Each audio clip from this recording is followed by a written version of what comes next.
नमस्कार। अथ माघ मास कथा 25वां अध्याय आरंभ। पिशाच चित्ररथ की कथा सुनाते हुए महर्षि वशिष्ठ जी ने आगे कहा।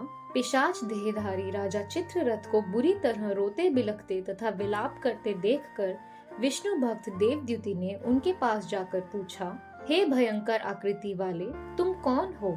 तुम इस प्रकार दुखी होकर क्यों रो रहे हो? तुम्हें क्या कष्ट है तथा तुम्हारा दुख दूर करने के लिए मैं क्या कर सकता हूँ? पुण्य आत्मा देवद्युति के यह करुणा युक्त वचन सुनकर वह राक्षस दीनवाणी में निवेदन करने लगा, हे पुण्यात्मिने, मैं घोर पापाचारी और महापापी हूँ। आपके दर्शन प्राप्त कर मुझे यह प्रत्यक्ष अनुभव हुआ है कि मेरे पूर्व जन्म कृत कुछ पुण्य अवश्य ही शेष हैं। आप मुझे बड़े भाग्य से मिले हैं। बिना शुभ कर्मों की प्रेरणा तथा शक्ति के आप जैसे पुण्यशील महात्माओं के दर्शन प्राप्त नहीं होते हैं।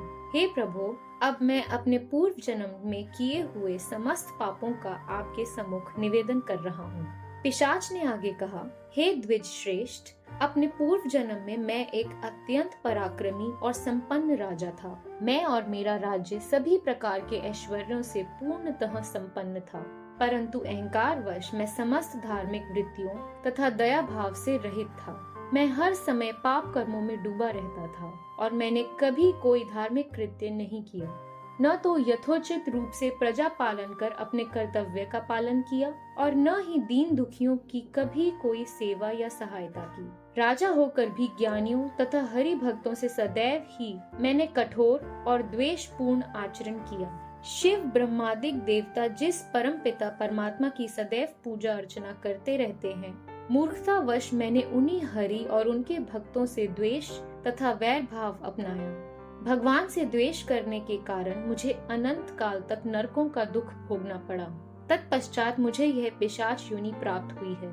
इसमें नाना प्रकार के दुखों को मैं भोग रहा हूँ। अवश्य ही मेरा ऐसा कोई पुण्य कर्म अभी भी शेष है जिसके प्रभाव से मुझे आप जैसे पुण्य आत्मा का दर्शन प्राप्त करने का सौभाग्य प्राप्त हुआ है। पिशाच ने आगे कहा, हे विप्रवर, अब कोई ऐसी युक्ति कीजिए जिससे मुझे इस अधम योनि से मुक्ति प्राप्त होकर सद्गति प्राप्त हो। इस वन में मधुर और स्वादिष्ट फलों से आच्छादित अनेकों जलाशय हैं, किंतु मैं भाग्यहीन उनमें से कुछ भी नहीं प्राप्त कर सकता हूँ। मैं यहाँ भूख और प्यास से व्याकुल होकर विलाप करता रहता हूँ तथा व्याकुल होकर भटकता रहता हूँ। हे करुणामय, आप मुझको इस पिशाच योनि से छुटकारा दिलाइए। महात्मा देवद्युति ने पिशाच को सांत्वना देते हुए कहा, प्रभु की माया बड़ी प्रबल तथा विचित्र है। यह सुर, नर, मुनि, देव, तनुज और गंधर्व इत्यादि सबकी सद्बुद्धि ही हर लेती है। सृष्टि के रचयिता, पालन करता तथा संहार करता की अवहेलना करके भला कौन सुखी रह सकता है? दुर्बुद्धि ही ऐसा कराती है। समस्त चराचर जगत में व्याप्त ईश्वर और उसके भक्तों से द्वेष करने वाला भला कैसे सुखी हो सकता है? अतएव कल्याणकामी नर नारियों को ईश्वर और भगवान के अवतारों, देवताओं तथा ब्राह्मणों से कभी भी द्वेष नहीं करना चाहिए। मुक्ति की युक्ति बताते हुए महात्मा देवद्युति ने कहा, हे पिशाच, आपकी मुक्ति की यही युक्ति है कि आप प्रयागराज जाकर माघ स्नान करें। इससे आप अवश्यमेव पिशाच योनि से मुक्त हो जाएंगे। धर्म शास्त्रों का कथन है कि श्री प्रयागराज में गंगा जमुना के पवित्र संगम में स्नान करने से मनुष्य को अवश्यमेव स्वर्ग तथा सद्गति की प्राप्ति होती है।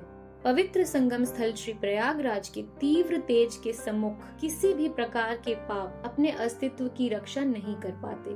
भीषण से भीषण पाप इस दिव्य तेजोमय प्रयागराज की असीम पुण्य शक्ति तथा प्रभाव शक्ति के आगे नष्ट हो जाते हैं। हे पिशाच, श्री प्रयागराज के पावन जल की एक बूंद का ही स्पर्श करने से केरल देशीय ब्राह्मण वसु को पाप मुक्त होकर मुक्ति लाभ प्राप्त हुआ।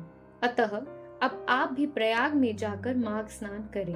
महात्मा देवद्युति ने आगे कहा, समस्त कल्याण कर्मियों तथा स्वर्ग अभिलाषियों को अपने समस्त पापों, तापों और संतापों के निवारण के लिए तथा मनुष्य जीवन की सर्वश्रेष्ठ सार्थकता प्राप्त करने के लिए माघ मास में श्री प्रयागराज के पवित्र संगम जल में अवश्य ही स्नान करना चाहिए।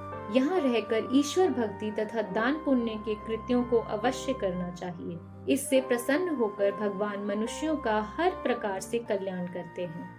इति श्री पद्म पुराणे माघ महात्म्य 25वां अध्याय संपूर्ण। श्री विष्णु भगवान की जय। धन्यवाद।